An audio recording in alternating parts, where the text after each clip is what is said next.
Well, day one of quarterfinal action is complete here at the Summit League Tournament, and it wasn't with a little bit of drama at the end of the night, but we'll get to that a little bit later. It started with North Dakota State on the women's side defeating a feisty Denver team. It was close early on before North Dakota State started to separate themselves in the late stages of the first half. They continued that trend in the second half to move on with a 72-60 win over the Pioneers. Heaven Hamling led the way with a season-high 25 points and continued the hot play for the Bison. It's so special. I mean, we got so many young people that just play so hard and so efficiently, and it's so awesome, and I'm so happy to be part of it for my last year, and it's so much fun being in the locker room, being on the road. It's something special. And the Bison will play the winner of tomorrow's 3-6 matchup between Oral Roberts and North Dakota in Monday's first semifinal. South Dakota State, the top seed in this tournament, the best team in the Summit League, extended their win streak to 38 consecutive games in Summit League play, including last year's 3-game run in the Summit League tournament when they finished off a 21-0 perfect season in Summit League play. Another dominant performance, but it took a little bit extra for the Jackrabbits to finally pull away from an Omaha side that had some March magic on their minds. Carrie Banks always has that team ready to play come March and come the Summit League tournament. They tried to do it again today. Had the lead going into halftime, but ultimately the Jackrabbits ended up coming away with the victory. Paige Meyer scored 24 points to lead South Dakota State, and it was 20 turnovers that was a big issue for South Dakota State. The defense of Carrie Banks' side on Omaha forced a lot of turnovers, forced the issue, and really caused some problems for the player of the year in Brooklyn Meyer, who ended up fouling out. But still, Paige Meyer was there to make plays when the Jackrabbits needed it. You know, at halftime, we kind of just regrouped. You know, Coach said he kind of got those nerves out. We just kind of came out second half, played confident, had confidence in each other, and got it done in the second half. The Jackrabbits await the winner of tomorrow's South Dakota-St. Thomas game in the 4-5 matchup. And that game will be played on Monday in the semifinal.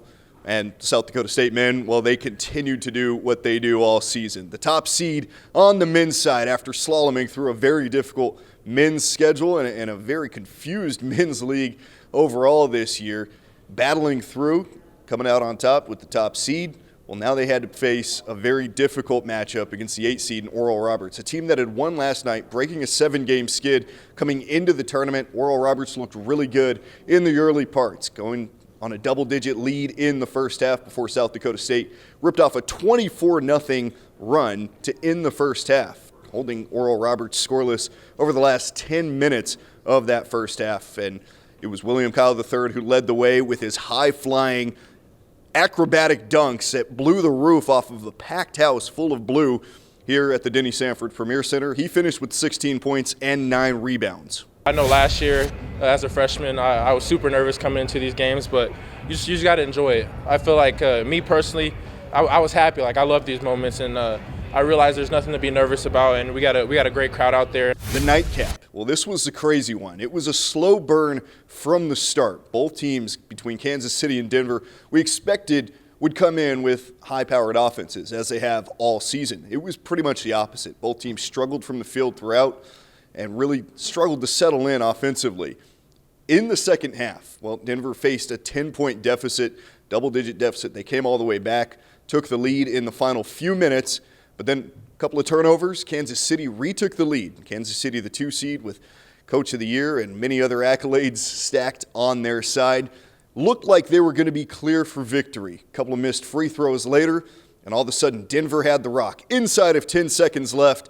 And Isaiah Adarankra, well, finds his hands again. He's done it twice this year. The game winner at Idaho back in November. The game winner against South Dakota in the craziest game of the year earlier in league play.